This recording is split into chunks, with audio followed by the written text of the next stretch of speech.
This is Dr. Benzinger on Health with SecondOpinion.org. It's nice to have you with us.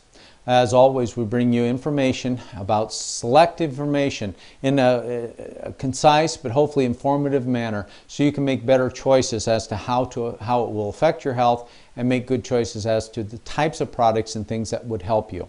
SecondOpinion.org. If you've not signed up for our free newsletter, please do so. You'll find that information on a weekly basis continues to come out. It is not a dead website. It is a lively website giving you video, audio, and written format for you to be able to review information depending on how is best for you.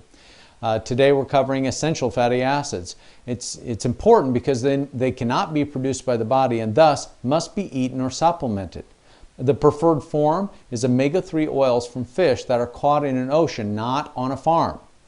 The ones that are actually grown on a farm will hardly have any omega-3 oils or greatly reduced because they are not eating a diet of seaweed and foods that are commonly found in the sea. Thus, there is minimal amount of omega-3s. Probably never even thought about it. So farm-raised fish often don't have the very thing that you think you're eating fish for in the first place, besides just a good protein source. Option omega-3 oils. They're plentiful in our diet, but can be supplemented through evening primrose oil, blackcurrant seed, and borage oil. But omega-3, if you're living in the United States and reviewing this, you know omega-3 is what you need. Omega-6 is the least that you need, okay? You don't need many of those unless you have to. What you need to consider is changing your diet fat composition. Before we mention that, if you need more information on fat and you want to understand it in detail, get our seminar on fat and you'll find that you'll get a good detailed explanation, much longer than this vignette, but gives you good insight as to what's going on with fat so you can make a better choice. Okay, when we're changing our dietary composition, use monounsaturated fatty acids for cooking. Minimize saturated fats, which comes from animal fat, and change the polyunsaturated fat ratio, omega-3s, remember we talked about that, to fish oils, which are omega-3, in any way you possibly can, and eliminate all trans fatty acids. We even had a law that's changing for that because French fries and things like that are deep fried in those type of oils that actually can become trans fatty acids is such a big issue that you need to know, stay away from that. Three main types of fats: saturated fats, which are lard, butter, and visible fat on the steak. Monounsaturated fatty acids, which are olive oil, which I love to see you cook in. It's very safe. Canola oil, almond oil, and avocado oils, again, very safe to cook with. And polyunsaturated fats like vegetable oils such as corn that can end up being from something called cis to trans fatty acids. So polyunsaturated fats might be the thing to stay away from while moving to olive oils, canola oils, and almond and avocado oils, and eliminating a lot of the corn oils and other ones like that. The polyunsaturated fats, if they're in good stead and have not been converted, are bent and flexible, okay? And they're healthy for your cells. But when they become trans fatty acids, they become rigid and unflexible, and they oxidize and damage the cells. What we know is good, healthy polyunsaturated fats build something called eicosanoids. Eicosanoids are anti-inflammatory to your body. Again, all good. Polyunsaturated fats are not bad until they get heated. As soon as they get heated or put under pressure, they end up becoming bad guys. Things that actually hurt your health instead of benefiting them. So cooking with polyunsaturated fats is harmful to your health, something to eliminate. You look at the essential omega oils on the left-hand column in comparison to the omega-3s on the right. The left is called linoleic acid, okay, LA. They're found in lots of cooking oils, and there's no shortage of them. So let's ignore that, okay? Look at the right side. One essential omega-3 oil is called alpha-linoleic acid, okay, linolenic acid. It's found in grass and certain cold water plankton and algae. Now, you and I are not eating grass, and we're not eating water, plankton, or algae very often, are we? So how do we get it in the diet?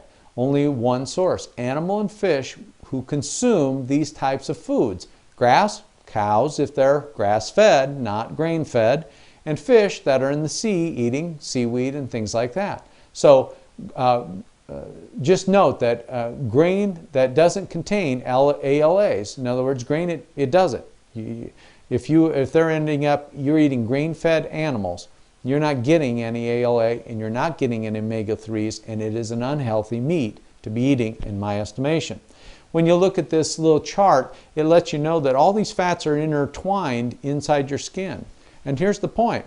If it's the good, you're in good shape. If it's a trans fatty acids, then this skin becomes very unflexible. Your sinus membranes, your GI tract membranes, the rest of your cells in your body become aged, damaged, less flexible, and less capable of taking care of itself. So do oils play a big role in your well-being?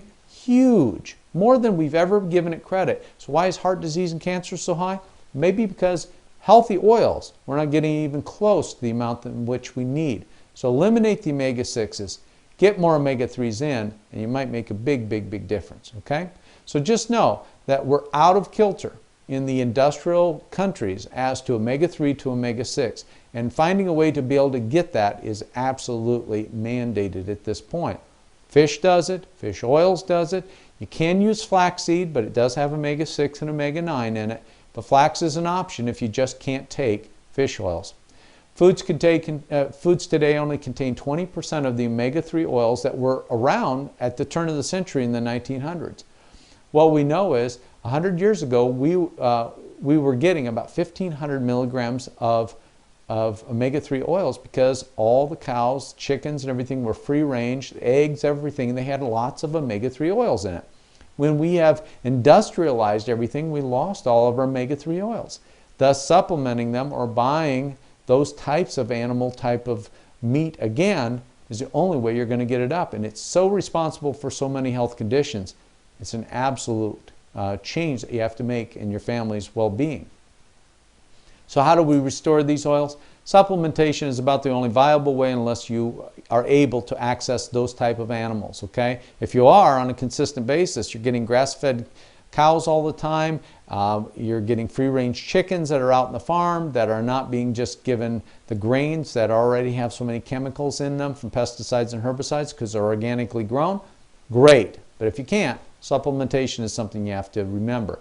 But remember that fish oils, EPA, DHA, is 10 to 20 times more biologically active than moving in with a flaxseed oil. So it's worth it to get it in fish oils if at all possible. It is anti-inflammatory, it's pro-health, it's protective, it is anti-cancer, anti-heart. I can't say more about omega-3 oils. Healthy, important, something that you should consider adding to your diet now to be able to help your heart disease, prevent heart disease. We know that research around the world demonstrates that whenever heart conditions occur, they immediately start adding omega-3 oils into their diet. And it's only the United States that we don't even advise people to do that until, I don't even know. It's so frustrating to me, it's silly. In Italy, it's almost paramount to malpractice if they don't add omega-3 oils because it's so helpful. It decreases inflammation, it decreases damage in the cell walls, it decreases occlusions in arteries and veins. It keeps them in good shape, and we don't recommend it. We'll give you an aspirin, but we won't give you omega-3 oils. You think marketing's got anything to do with that? I think so. Immune system and inflammation is improved by using this type of EPA, DHA, omega-3 oils.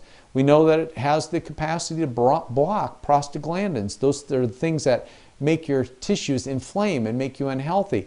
And conditions that might help is asthma, chronic bronchitis, emphysema, skin problems, dermatitis, rheumatoid arthritis and osteoarthritis, lupus, Raynaud's phenomenon and disease, psoriasis, and gouty arthritis. So is that worth elevating your amounts?